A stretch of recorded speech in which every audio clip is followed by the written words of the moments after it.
Monsieur le maire, mesdames et messieurs les élus, alors nous ne pouvons évidemment que saluer le travail accompli et nous féliciter que le développement durable, sous la houlette d'une adjointe déterminée et enthousiaste, ne soit devenu la priorité de la mandature actuelle. Ainsi, nous notons une réelle prise de conscience sur le sujet et évidemment, nous nous en réjouissons. Mais ça a été dit, le chantier reste immense et ces résultats ne concernent encore que trop peu de Nantériens. Et nous souhaitons que le développement durable ne s'illustre pas seulement par quelques exemples, mais qu'il ne devienne la boussole de cette action municipale. Et nous allons illustrer nos propos à travers quelques exemples qui sont autant de pistes de travail auxquelles nous serions heureux de contribuer. Alors, développement durable d'abord, et ça a été dit, par l'économie et l'emploi local. Si nous nous félicitons du soutien à l'économie sociale et solidaire, nous déplorons que depuis trop longtemps, l'emploi ne soit pas une priorité pour Nanterre. Pourtant doté d'atouts considérables, je n'y reviendrai pas, notre ville compte un taux de chômage très largement supérieur à la moyenne nationale depuis plusieurs années et n'a jamais fait de l'emploi sa priorité, renvoyant quelle que soit la majorité présidentielle la responsabilité de l'emploi à l'État. Aujourd'hui que nous traversons une crise sans précédent, nous en payons le prix. De nombreux Nantériens, jeunes et moins jeunes, peinent à trouver des stages ou un travail. Or, Nanterre ne parviendra à devenir une ville véritablement mixte que si elle assure, au niveau local, à toute sa population, tous les voies et moyens de trouver un emploi et de s'insérer économiquement. Développement durable en achat durable ensuite, nous nous félicitons, et nous l'avons vu, des efforts qui ont été réalisés en matière d'achat durable, notamment l'évolution vers le zéro plastique dans les cantines et l'augmentation de la part de bio, et nous appelons à une accélération en proposant d'atteindre 100% d'alimentation bio et locale dans notre ville le plus rapidement possible. Développement durable ensuite, par la lutte contre le changement climatique, et ça a été dit. Toutefois, nous nous interrogeons sur comment nous pourrons concilier cet objectif de l'augmentation prévue de la population à Nanterre et de la densité de la population, voulue par la majorité municipale, et la capacité de Nanterre à maintenir et à proposer un cadre de vie de qualité. Les aides à la réhabilitation, ça a été dit, restent modestes pour une ville de notre taille, et les 50 000 € confiés par exemple à l'association Solia en plus des subventions ne permettent pas malheureusement de toucher la majorité des Nantériens. Pourquoi ne pas constituer dès lors un guichet municipal qui permettrait aux Nantériens de connaître et de réaliser les demandes de subventions de réhabilitation proposées par l'État et les collectivités? Sur l'habitat, ça a été dit, et je pense que nous partageons le même diagnostic. En regardant les chiffres, on voit que 8% des logements construits à Nanterre en 2020 ont été proposés en accession encadrée, et que le recours au bail réel solidaire, que nous encourageons, reste encore insuffisamment développé, mais je crois que nous partageons la même conviction qui est que ce mécanisme est peut-être le meilleur mécanisme permettant de la mixité sociale par le logement. Enfin, sur la préservation des ressources naturelles, évidemment, les résultats sont très encourageants et ça a été dit, notamment sur la réduction des déchets et du tri. Mais avouons-le, humblement, notre ville reste une ville sale, plus que celle des villes limitrophes. Il suffit de s'y promener et de comparer à celle d'autres villes pour s'en rendre compte. Pourquoi ne pas mettre en place, par exemple, une police municipale de l'environnement, en plus de tout ce qui est déjà fait pour encourager le tri. Vous l'aurez compris, nous souhaitons que l'ensemble des élus, l'ensemble des services de la ville aillent au-delà des bonnes intentions, et ça a été dit, change d'échelle dans le temps, d'une façon structurelle. Nanterre peut et doit devenir une ville de référence en matière de développement durable, et les moyens mis en place ne sont pas encore à la hauteur de ces enjeux. J'y reviendrai évidemment, et comme vous y attendez, lors du rapport d'orientation budgétaire. Je vous remercie. Chers collègues, j'aimerais remercier et féliciter Servane pour son superbe travail, vraiment. Pour les petits coups de fil, pour les petits mots, pour dire « est-ce que tu as lu ça ? Est-ce que toi tu as lu ça ?» Parce que ça, c'est remarquable, surtout pour une première année de mandat. J'aimerais aussi remercier et féliciter la direction de la communication pour ce précieux travail qui a été réalisé pour ce rapport développement durable. Travail vraiment colossal qui s'est terminé par un marathon parce qu'on a tous apporté des modifications à peu près 3 jours avant ou 3 jours après la date qu'il fallait rendre. Enfin bon, bref, bravo. Et je voulais dire que ce précieux travail, en fait, il a été réalisé pour ce rapport développement durable et ça donne quelque chose de beau. En fait, ça donne envie de le lire. Ce rapport, il est éclairant. Il rend compte d'une action concrète, ambitieuse et régulière. Il est valorisant, c'est-à-dire qu'il rend hommage aux acteurs de notre ville, qu'ils soient agents ou habitants, qui œuvrent, s'engagent et ou parfois bénéficient aussi, souvent bénéficient de ce vaste travail réalisé pour rendre notre ville plus agréable, plus durable et plus inclusive. On pourrait considérer qu'un rapport développement durable est soit un document de green marketing, soit un simple feuillet réglementaire. Ce rapport-là, il tente au contraire vers un autre objectif qui est celui de l'appropriation. Il permet aux Nantériennes et aux Nantériens de découvrir le travail que la ville mène depuis longtemps, depuis 1990-92, je crois à peu près, sur ces enjeux.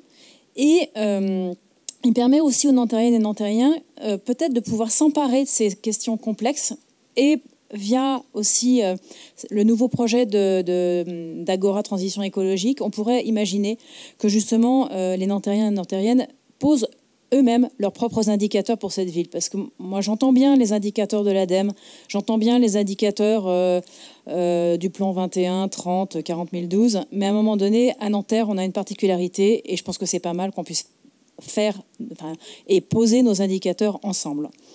Ensuite, ce rapport, il permet aux agents de faire annuellement le bilan de l'ensemble des actions qu'ils ont contribué à faire exister. Et c'est extrêmement important parce que mener tambour battant très souvent des politiques aussi complexes, ben, ça mérite à un moment donné il faut pouvoir se poser pour se dire on a fait ça et on a sorti ça cette année. Et c'est vraiment extrêmement important que ce rapport puisse leur permettre de faire ce travail en amont et ensuite de lire tout ce que les différentes directions ont fait. En termes d'appropriation, c'est essentiel.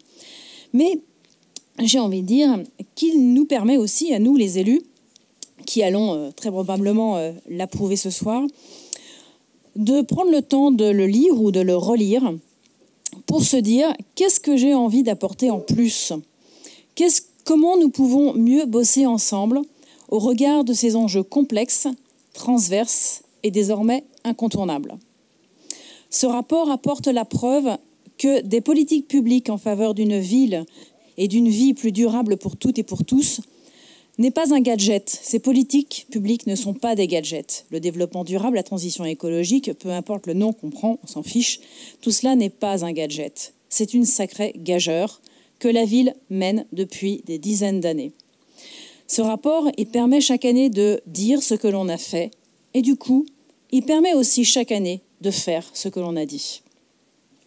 Joseph Nonga.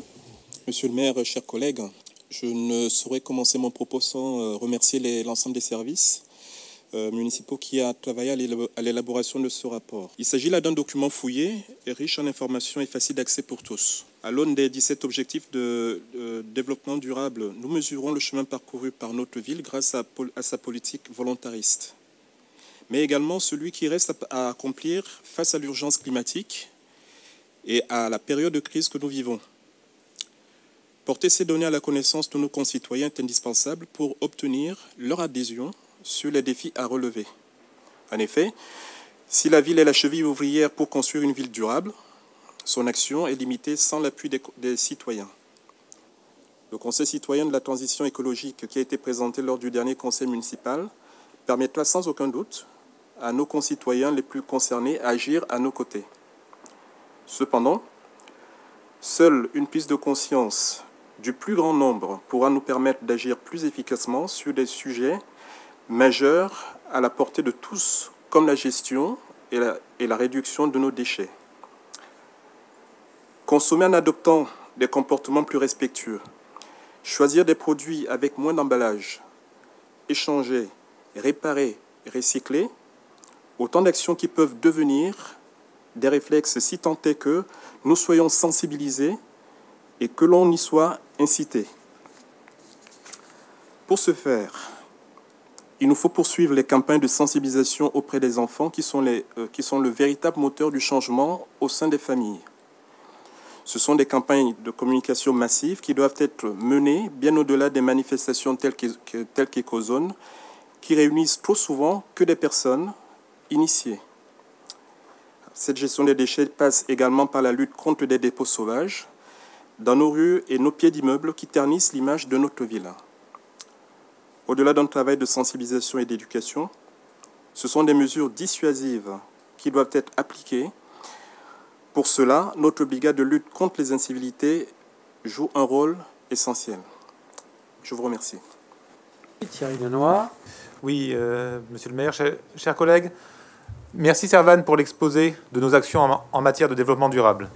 La déclinaison de ce rapport selon des objectifs de développement durable met en perspective nos actions dans un cadre partagé par de nombreux acteurs dans différents pays. En cette période de crise sanitaire, où un grand nombre de nos concitoyens s'interrogent sur leur parcours de vie et le sens à lui donner au sein de la collectivité, ce rapport souligne que le vivre ensemble ne peut qu'être revitalisé par la transition écologique. Toutes les politiques mises en œuvre dans ce rapport veillent à accompagner les plus précaires face aux conséquences du réchauffement climatique, aux turbulences du marché de l'emploi, aux difficultés de se loger dignement et de rester en bonne santé. L'épanouissement des jeunes générations, leur sensibilisation aux enjeux écologiques est prise en compte au même titre que l'accompagnement des seniors. L'emploi est une des priorités sur Nanterre. Nanterre, comme vous le savez bien, met un point d'honneur à rester une ville populaire et demeure en cela plus exposée au chômage et à la pauvreté que la plupart des villes environnantes. Pour que ces politiques aboutissent, les habitants y sont étroitement associés. Assurément, la création du Conseil de la transition écologique permettra de systématiser cette approche. L'écologie politique prend tout son sens dans l'ensemble de ces démarches solidaires et démontre qu'elle ne saurait être réduite à un incontournable volet environnemental, mais perçue comme une quête continue d'harmonie et de pacification des sphères publiques et privées. Pour conclure, paix, prospérité et santé. Merci. Alors, tout le monde s'étant exprimé, Servane, tu veux peut-être apporter quelques précisions? Oui, alors très rapidement, je n'aurai pas le temps de couvrir toutes vos remarques qui sont extrêmement constructives et je vous en remercie à tous. Juste sur la démarche d'agenda 2030, c'est bien sûr quelque chose qu'on a dans les tuyaux. Vous avez fait un peu de divulgachage du rapport de l'année prochaine. Donc effectivement, ce besoin de projection, on l'a tous, les citoyens en ont besoin, les agents en ont besoin pour être mobilisés, donc je ne peux que rejoindre ce que vous dites. Il ne faut pas oublier qu'on en a des plans, on en a des documents, on a le plan climat réactualisé en 2015, on a le plan d'aménagement et de développement durable en annexe du PLU, donc tous ces documents ils doivent bien sûr être mis à jour et ils le seront faits dans la politique des objectifs de développement durable et de l'agenda 2030. Et puis voilà, c'était ce que je voulais dire. Et puis n'hésitez pas à me contacter pour qu'on rediscute des autres points tout à fait ouvertes. Je dirais que évidemment, j'ajouterais que si on s'engageait dans, par exemple, un agenda 2030, ça ne peut pas se concevoir sans une phase d'élaboration avec l'ensemble de la population. Et donc, ça ne peut pas se faire simplement à travers un rapport. Ça pourra être un moment, évidemment, de création démocratique avec l'ensemble des habitants, puisqu'il ne peut pas s'agir simplement d'établir entre quelques individus un destin pour une ville, mais que... voilà. Donc, je pense que ça fait partie des choses auxquelles on peut réfléchir, mais dans un timing qui forcément associerait la population. Après, sur l'emploi, je vois que M. Aubry ne connaît pas bien l'ensemble des actions que nous menons en matière d'emploi. Nous sommes une des rares villes à avoir conservé une maison de l'emploi et de la formation, alors même que le gouvernement nous a interdit d'en faire un lieu de placement, puisque les maisons de l'emploi aujourd'hui ne peuvent pas faire cela. Mais nous avons rebondi pour en faire un lieu de coopération avec Pôle emploi. Et je pense que Nanterre est, de ce point de vue, une des villes les plus actives en matière d'emploi. Et puis, sur la question de l'aide à la rénovation thermique des immeubles, alors il lui a échappé que donc, nous avons été récompensés par un prix desservé par les collectivités elles-mêmes de l'Île-de-France pour mettre en exergue l'efficacité avec laquelle la ville de Nanterre a produit cela. Et peut-être à une occasion, je lui ferai découvrir toutes les résidences, parfois très anciennes, qui étaient sur Nanterre et qui aujourd'hui sont rénovées. Mais en même temps, il ne peut pas ignorer que depuis quelque temps, il y a un territoire et une métropole, que des compétences qu'exerçait hier la ville sont aujourd'hui transférées à ce niveau de compétence et que, par exemple, sur cette question notamment de l'aide à la rénovation énergétique, les 11 villes ont créé ensemble une ALEC qui permet de le faire. D'ailleurs, où notre collègue Alexis Martin est d'ailleurs intervenu hier soir pour dire que peut-être les moyens étaient encore loin d'être suffisants pour arriver à parvenir à des résultats importants en la matière. Mais je crois que plus que jamais, d'ailleurs, dans les années qui viennent, on l'a évoqué tout à l'heure, par exemple, sur le vélo, sur le fait que les stations Vélib, elles sont à la fois un financement, un cofinancement de la ville et de la métropole.